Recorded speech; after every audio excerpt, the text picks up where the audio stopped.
अस्सलाम वालेकुम my YouTube family, कैसे हैं आप सब लोग।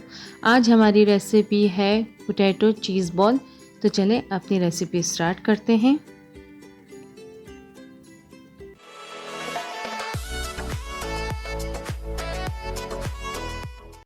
एक पाव आलू को बॉईल करके उन्हें मैश किया है और 3 बड़ी हरी मिर्चें लेके उसे बारीक बारीक कटिंग करके इसमें ऐड कर दिया। 2 चम्मच बारीक हरा धनिया ऐड करेंगे और 1 छोटी प्याज चॉप की हुई ऐड कर देंगे। 1 चम्मच चाट मसाला ऐड करेंगे। हस्बे ज़रूरत नमक, तकरीबन आधी चम्मच नमक होगा। 2 दरमियाने साइज़ के नींबू इसमें निचोड़ लेंगे।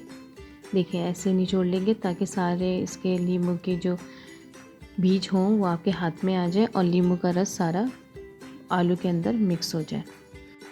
अब हम इस मिक्सचर को हाथ से मिक्स कर लेंगे, लेकिन आप लाजमी ग्लव्स पहन लीजिएगा क्योंकि इसके अंदर हरी मिर्चें थी तो जलन होगी। मेरी भी हुई थी, लेकिन मुझे हाथ से मिक्स करना ज़्यादा सही लगता है तो मैंने इस वजह से हाथ से मिक्स किया था।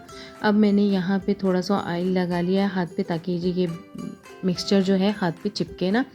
और यहाँ थोड़ा सा मिक्सचर लिया है आलू का, उसे हाथ से थोड़ा सा प्लेन किया है। उसके अंदर मैंने ये मोज़रेला चीज़ थोड़ी सी रखी है। अब इसे राउंड शेप दे देंगे ताकि चीज़ बिल्कुल इसके अंदर कवर हो जाए आलू से। और देखें ये गोल राउंड इतना अच्छा सा बन गया है। चीज़ बस बाहर ना निकले, आप देख लें पूरा अच्छी तरह कोट होने चाहिए आलू से। ये हमारा चीज़ बॉल तैयार हो गया। इसी तरह हम सारे मिक्सचर से चीज़ बॉल तैयार कर लेंगे। सारी देखें चीज़ बॉल हमारी तैयार हो गई है। अब यहाँ पे एक अंडा लेके उसके अंदर 2 चम्मच दूध और ज़रा सा नमक ऐड किया था और इसे मिक्स कर लिया था।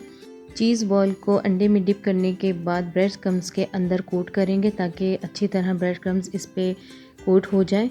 और हमने यहाँ तेल गरम पहले से ही रख दिया था और अब हम तेज़ गरम ऑयल के अंदर इसे ऐड कर देंगे। इसी तरह सारे कोट करके ब्रेड क्रम्स के अंदर आप इसे फ्राई कर लें। ये पके हुए होते हैं क्योंकि आलू पहले से ही बॉयल थे। इसमें कोई हल्की आंच पे हमें पकाना नहीं है, बस इसको जल्दी जल्दी फ्राई करके निकाल लेना है। देखें जब इसका कलर ब्राउन आ जाए तो इसे निकाल लें। हमारे कलर्स आ गए हैं, बस हम इसे निकाल लेंगे और डिश आउट करेंगे। हमारे सारे चीज़ बॉल तैयार हो गए हैं और हमने इसे डिश आउट भी कर लिया। देखें कितना अच्छा गोल्डन ब्राउन कलर आया है। और अब हम इसे तोड़ के दिखाएंगे। देखें कितने अच्छा चीज़ी बना है ये, कितने अच्छे इसके लच्छे निकल रहे हैं, कितने अच्छे लेयर्स हैं चीज़ की। आप भी घर में लाजमी बनाइए, बहुत ही आसान और बहुत ही क्विक रेसिपीज़ हैं। छोटी छोटी रेसिपीज़ के लिए मेरा चैनल सब्सक्राइब करें और दुआ में याद रखें। इंशाल्लाह न्यू रेसिपी के साथ फिर हाज़िर होंगे। अल्लाह हाफिज़।